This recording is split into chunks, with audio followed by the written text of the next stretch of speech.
Tonight, college students in West Palm Beach are living in hotels. But what are they doing there? Well, students are sharing their experience and telling us why. A rising interest in esports. College campuses are seeing more gaming culture as modern-day sports attract many students. And early detection of breast cancer is saving young lives. Tonight, we'll hear a young woman's unique story.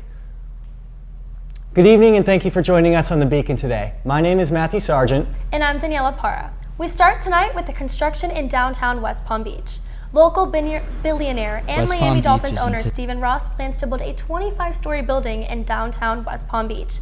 The Beacon today's Trevor Rowland has more. West Palm Beach is anticipating construction for the largest building to date. But some neighbors have concerns. I've lived in West Palm probably 12 years at this point, but about 7 of them I've been right here on Fern Street. It's almost made me late to work a couple of times because sometimes they'll block stuff off that isn't normally blocked off, and they'll have people stand and wait while they move something across. So, you know, it presents some challenges. The 15,000 square foot construction lot will be located less than a mile from Palm Beach Atlantic University on the corner of South Rosemary Avenue and Aventura Street, causing heavy traffic citywide. It's definitely made it considerably more difficult for my schedule. I've had to budget another 30 minutes of time probably every day. Transportation in the area has been an active problem, but for neighboring residents, sleep has also been affected. Sleeping, it's a little annoying. You know, on the weekends I want to sleep in and I hear the construction workers bright and early. Getting up in the morning, getting on the way to work. Yeah, definitely not a huge fan of the construction. The process is a little annoying. It slows down my trip to work or trip to school, things like that. So it's frustrating, but I like a lot of what they've done with the area, so I'm excited too. Ross already owns multiple buildings throughout South Florida and leaves no hint of settling down. We reached out to the related company's public information office for a comment, but received no response. The project is anticipated to begin in January 2023 and predicted to be completed by 2025. In West Palm Beach, Trevor Rowland, The Beacon today. Well, fall festivities are in the air, and reporter Jasmine Lean got a chance to visit West Palm Beach's annual Green Market to show us how it attracts tourists and helps support small businesses. The theme is sweet success.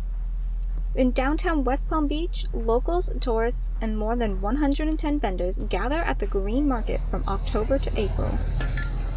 This year, vendors are lined up Clematis Street, bringing in more business and building up clientele. I always wanted to have my own bakery, but at the time I didn't have the means and ability to do it the way I wanted to, so I started the farmers market doing juices and coconuts on the Saturday afternoons. Even though he accomplished his dream, Lake still sells cakes and coconuts at the market. Family is always a big part of the market. We see people from out of town gathering to meet their friends and their family on the waterfront or on Clematis Street. A really excellent community event is the type of event that brings all different kinds of people together. So when you come out here, no matter who you are, you feel like you belong. Mary Pinnock said she hopes the market continues to both engage the diverse community and support the vendors. It's the vendors that makes the green market, you know? Because without the vendors, we don't have a farmers market. Without the farmers market, West Palm Beach wouldn't have the same family-friendly fun. In West Palm Beach, Jasmine Lean, The Beacon today. Students from Palm Beach Atlantic University are living in hotels this fall semester. Reporter Ava Kachadorian caught up with a few sailfish to hear their thoughts on the unexpected living space. Florida colleges received an influx in applications this past year. Palm Beach Atlantic University accepted 90% of these applications. Sophomore Bree McCulloch was placed in the Hyatt, a local hotel, because of the lack of space in dorms for students. She went on to explain the frustrations of her experience. I just didn't like how I wasn't settled, for at least over a month. I just feel like that's ridiculous. It's a lot harder. If I go to the library later at night, then I'm probably gonna have to walk back at night. A pair of roommates, Bailey Ernest and Macy Tuffy, found that the Hyatt was actually a suitable living experience for them. Because we're both under 21, we weren't going to be able to be on campus. The Hyatt kind of gave us an opportunity to see what being off campus would be like. Honestly, I really like it. The Hyatt, only 1 block away from campus, is home to upper and lower classmen. We're still waiting to hear back from the school on whether or not the Hyatt will be continued to be used for housing. And West Palm Beach, Ava Kitchenarian, The Beacon Today. And the Fraser Dining Hall, located at Palm Beach Atlantic University, underwent major renovations back in 2020. Reporter Ryan Perry has more on what PBA students think about the recent changes. Before the renovation, I really enjoyed self-serve first of all, and the Mongolian station. So taking that away after the renovation and not having self-serve kind of messed everything up. The addition of the sushi bar was pretty good, but other than that, it's pretty much the same. They took away the booths, so just the vibe of eating isn't as lucrative, you could say. So I like the coloration of the new cafeteria. The old one was kind of just drab. There's good and bad between the renovations. I can't really say which is better. Actually, that's where you came in. You went out over here. So yeah, outside we didn't have. It's better. It's a lot better, I think. That wasn't there. The island part wasn't there. I think it's more chairs than it was before. It was smaller. So right now, the way they did it, you can eat outside, you can eat inside. So it's much better. This is Ryan Perry reporting live from Palm Beach Atlantic University. All right, well, we're going to take a quick break, but when we come back, a story about a local college student who started a company to help others with depression. Plus, how the rise of esports on college campuses gives more opportunities for scholarships. And the return of Sandy Tree in West Palm Beach reveals how the holiday tradition is built to last the season. Stay tuned.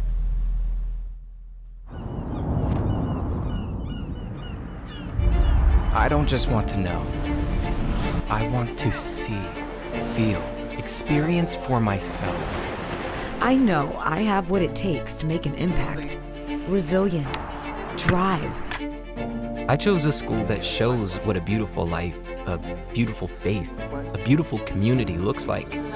Because we were chosen for this.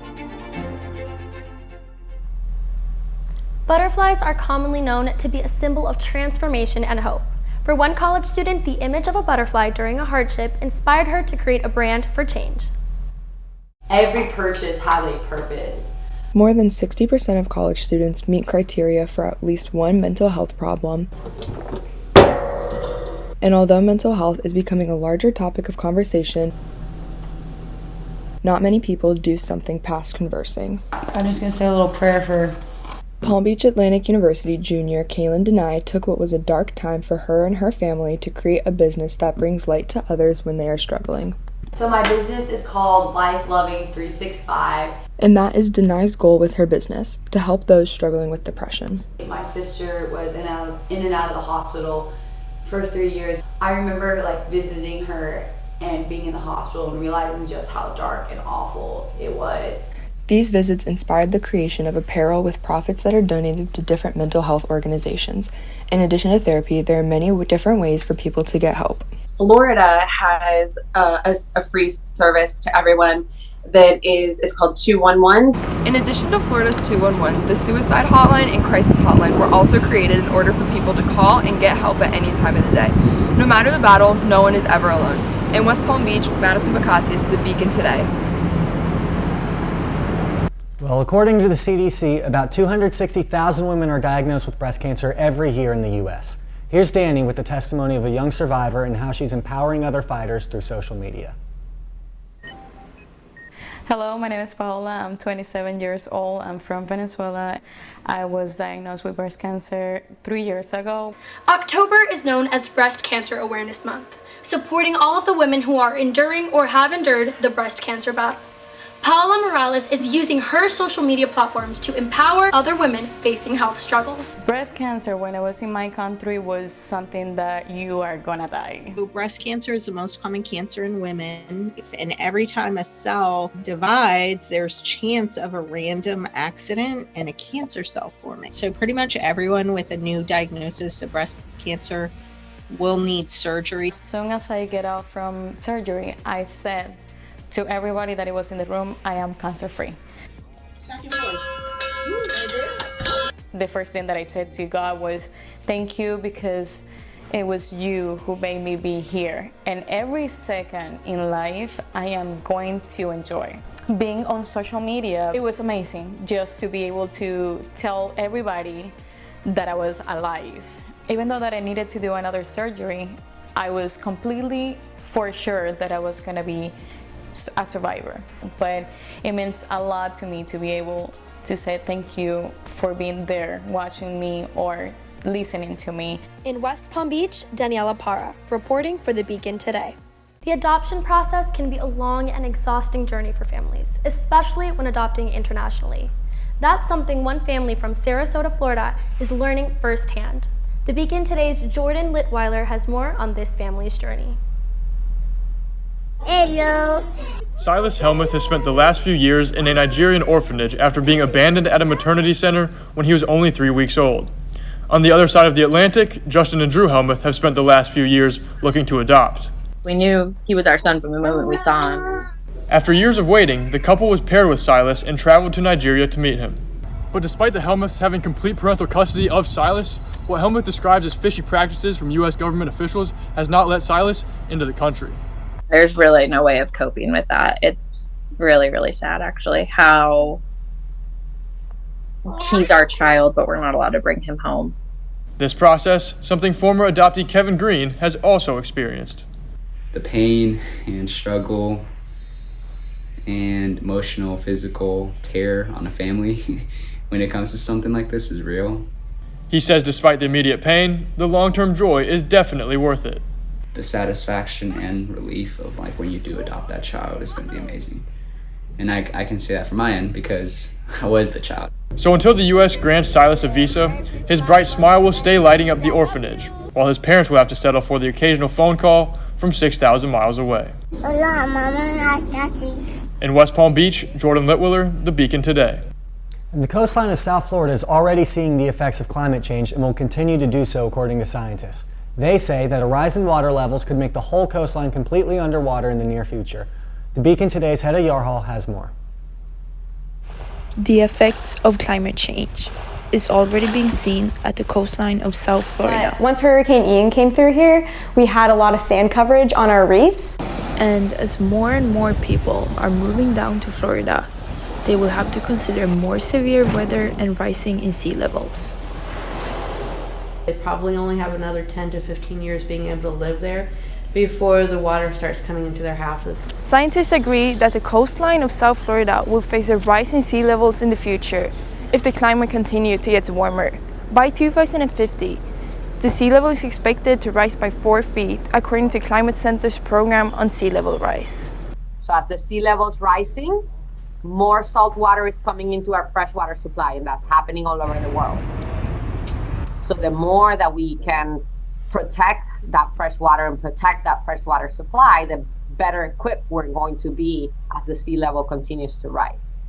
We will have to adjust many things in the future if the weather continues to change. We see the devastation that happened with Ian, and that's really the last thing we want to have happen here. But we can still make changes to make it livable on the coastline. It all comes down to reducing our desires of wanting things that we don't necessarily need.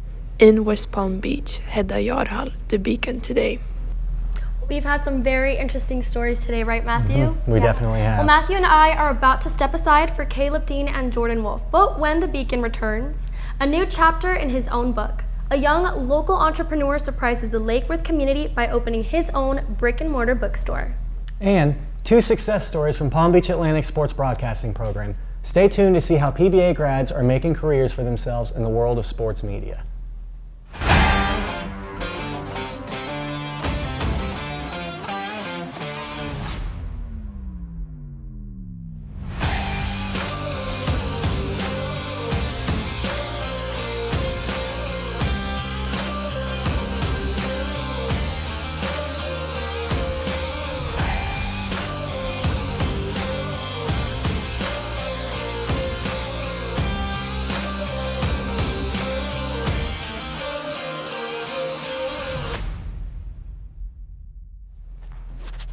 Welcome back, everyone, to The Beacon Today. I'm Caleb Dean, alongside Jordan Wolf. We'll see Matthew and Danny again in a little bit. But first, the Dancing Elephant is one of the few privately owned bookstores left in the Lake Worth Beach area. The owner has had a passion for books. Now, one of his dreams has become a reality. The Beacon Today's McKay Campbell has more. It kind of happened unexpectedly. After saving up money during college, 24-year-old Shane Logan knew he had a knack for investing. His latest investment is giving back to the community through books. I was planning on doing something completely different. I was going to start an investment partnership. Life, like books, happens in chapters. What began as a wealth investment journey ended with the ownership of a bookstore. On the side, I was always reading, and so it just kind of happened. Logan turned a page at a critical point in his life. When he called me and said, "Do you want to buy the bookstore?" I didn't really think. I was just like, yes. Logan's girlfriend Ava owns her own share of the bookstore and has been a key player in renovating and running the store's daily operations. Shane's biggest thing is to invest in what's not being invested in. No one's opening a bookstore, so it's the perfect opportunity. Aaron, a local barista, feels the dancing elephant is exactly where it should be.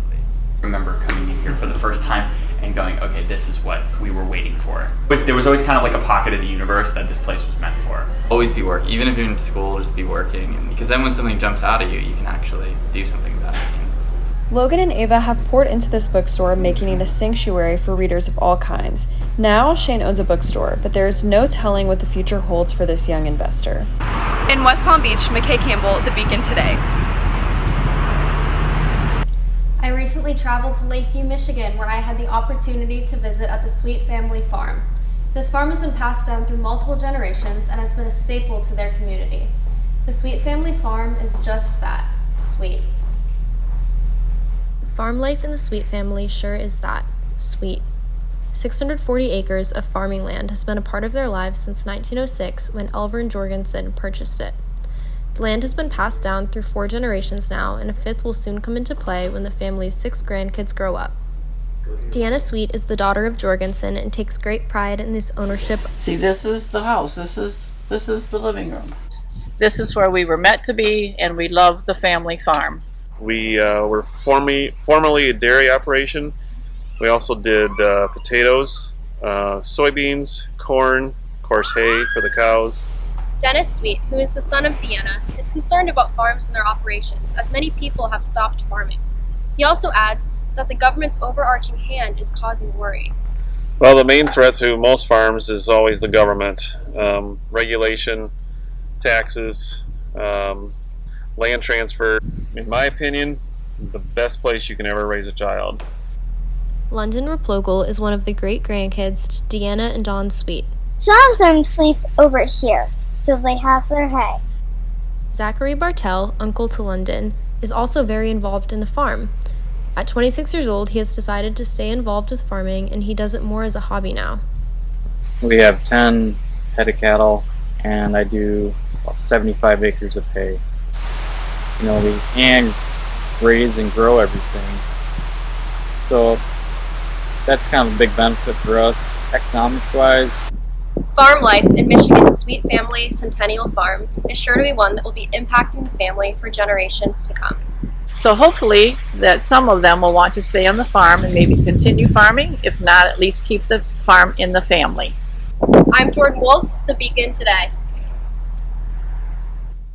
Sweet indeed, Jordan. Another thing that's sweet is the success PBA graduate Matt DiGregorio has found at his new job.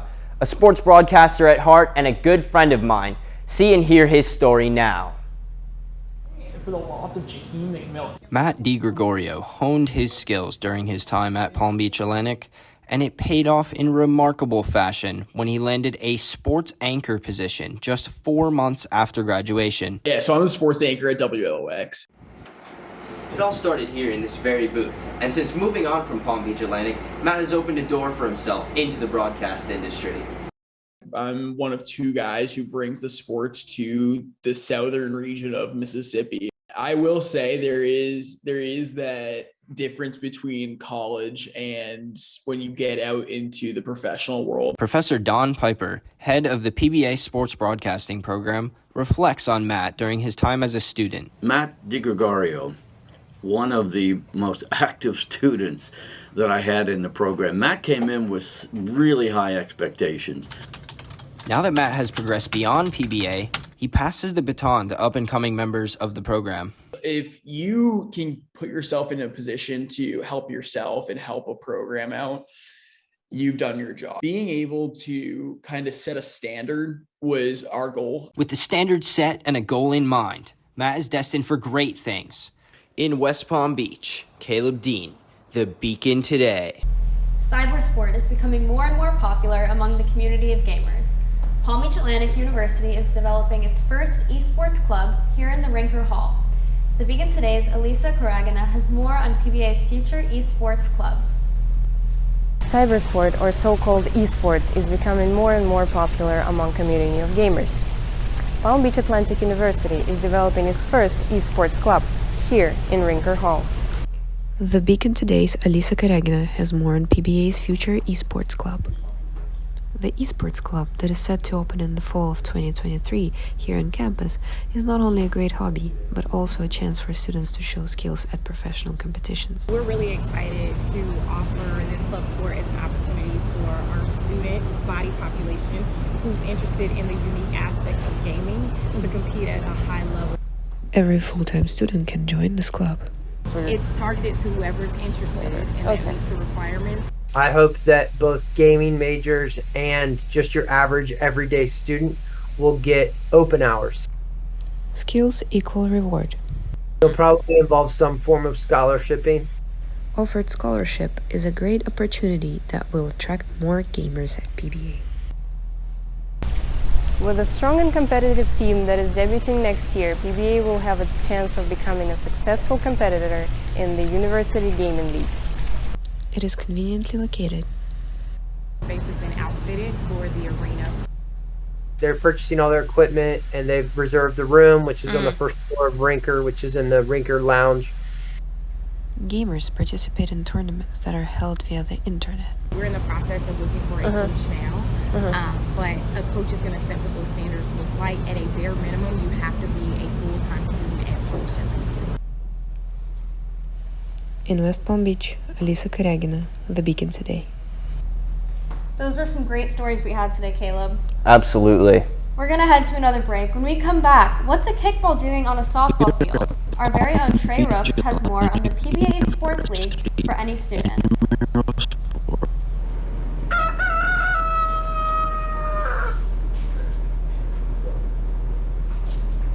Honey, what are you doing? Watching a cow. Oh, what's it doing? Compressions.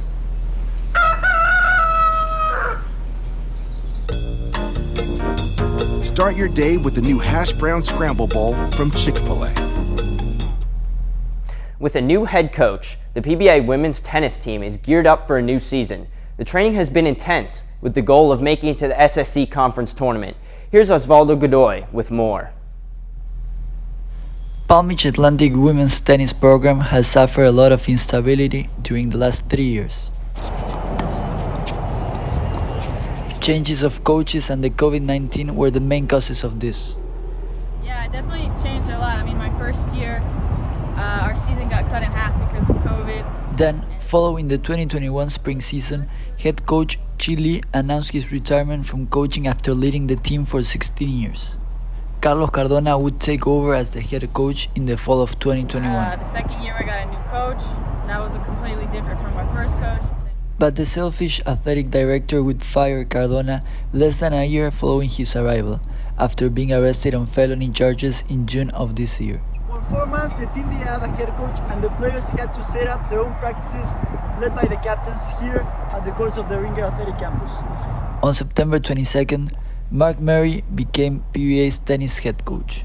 And after a year, he's gone, so I'm not my third coach in 4 years. So it's a lot of changing and adapting. Coach Murray will try to give some consistency to a program that didn't have it throughout the last couple of years. It all comes down to trust and unity before we can move forward and get more stability. In West Palm Beach, Osvaldo Godoy for The Beacon Today. As big-name schools are raking in NIL money for their athletes, how are athletes at D2 schools finding the same opportunities? The Beacon Today's Matthew Sargent has more. As NIL legislation has made it possible for student athletes to capitalize on their platform, many are left wondering what it means for athletes at the D2 level. Just every student athlete now has opportunity to monetize off of themselves, which I think is a great opportunity for them to pursue, and it really allows them to have the same level of exposure based on who they are, who their personality is, and what they're able to do outside of the athletic world. In the midst of this, however, many students are struggling to find NIL deals without having the same exposure as some of the national brands in college sports. Unlike these players that maybe play at FSU or other big-time schools like LSU, Auburn, Alabama, those players can get them easily because they already have a following and a big fan base. But people at PBA, for the most part, aren't really known throughout the country. Regardless, there are still many opportunities available to athletes on our very own campus. My one friend, he had one with 3 Nails, which is a Christian clothing company for gym clothes, and I know that he's found a lot of success on our campus. Despite the lack of exposure of athletes at PBA, it seems they're still finding a way to secure these NIL deals. This is Matthew Sargent out of West Palm Beach for The Beacon Today. A former sailfish has recently nested in the broadcast control room of another Florida school. The Beacon Today's Cade Chomsland got to go behind the scenes to check in with the PBA alum in action. On the field, you'll see a sea of Florida Atlantic owls staring up at a jumbotron. But in here, you'll find a Palm Beach Atlantic sailfish running the show. 5. Ready, 1, take 1. Nick DiDonato is a 2022 PBA graduate and is a fan not only of watching sports, but what goes on behind the camera. Ready, 2. In the sense of broadcasting, I was always fascinated with behind the scenes and what really made what I was watching go together. DiDonato started broadcasting in high school, and at PBA, he was the primary director for the Sailfish online livestream. Really what drew me to directing was it gives you the control to make it how you want it to, and you can have your own style and really how you like it. I think that he's pretty creative how he directs too, with the camera angles that he takes and when he takes replays and different graphics and stuff, that it makes it really easy to watch his broadcasts. Take blue. DiDonato told me that he is striving to become a director at a big-time network like a Fox or ESPN, but is willing to do the dirty work and wrap some cables. Reporting from Boca Raton, I'm Cade Chomsland.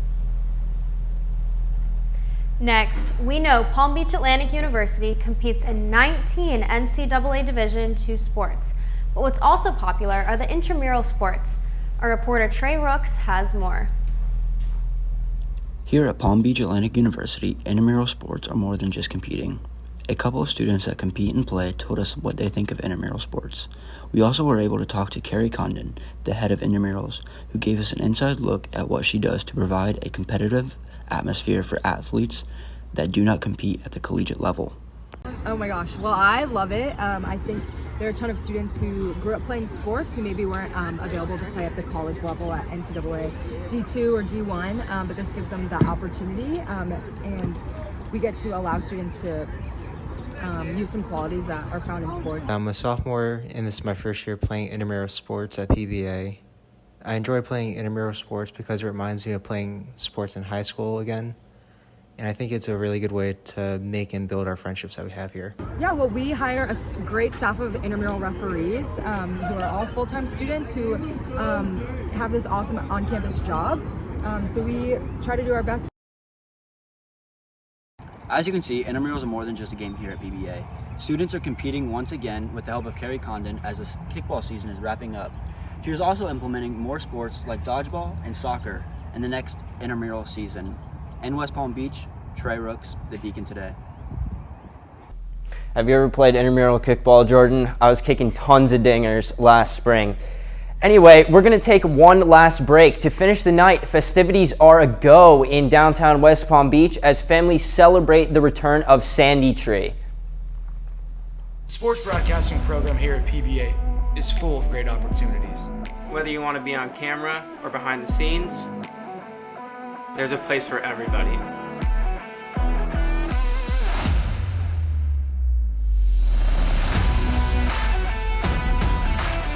One of the great things about our campus is it gives us the opportunity to share and strengthen our Christian values. If you have a passion for sports, then come to PBA. And become professional in sports broadcasting. South Florida is celebrating their holidays in their own special way. West Palm Beach's favorite holiday tradition has returned to Clematis, and Sandy is bringing holiday cheer to the community for the 11th year in a row. Beacon Today's Louisa D'Souza has more. I feel like it's finally starting to look like Christmas. Sandy, the world's only 35-foot, 700-ton holiday sand tree, makes its return to West Palm Beach.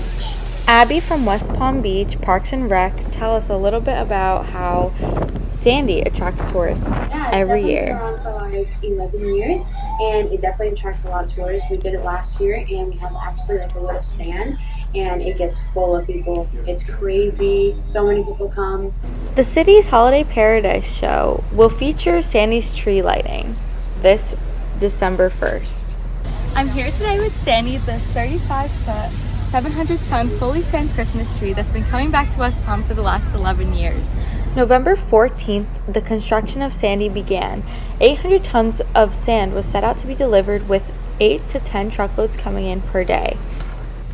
With Sandy's arrival comes the Ferris wheel. Jason, a security guard who's been tasked to ensure the tree's safety, tells us about the upcoming events. The tree will be lit up at 6 to 10. You also have the Ferris wheel from 6 to 10. The Ferris wheel is $5 per ride, $20 unlimited, and you're also going to have a band. The remaining 100 tons will be used to create these additional sand sculptures near Great Lawn or along Flagler Drive at the city waterfront. I am so excited that the sand Christmas tree is here. I have been in West Palm for 2 years. I'm a sophomore at PBA, and this is the first year I've seen it. I've heard so much amazing things about it, and I'm finally here, and it is all that I expected and more. The city's Holiday in Paradise show is nominated this year by USA Today for Best Public Holiday Lights Display. Fans can vote online today. This is just so beautiful. Louisa D'Souza with the Beacon Today. What a fun holiday celebration that is here in West Palm Beach. That'll be all from us on the Beacon Today. I'm Jordan Wolf. I'm Caleb Dean. I'm Matthew Sargent. And I'm Daniela Parra. Thanks for joining us, and have a great evening.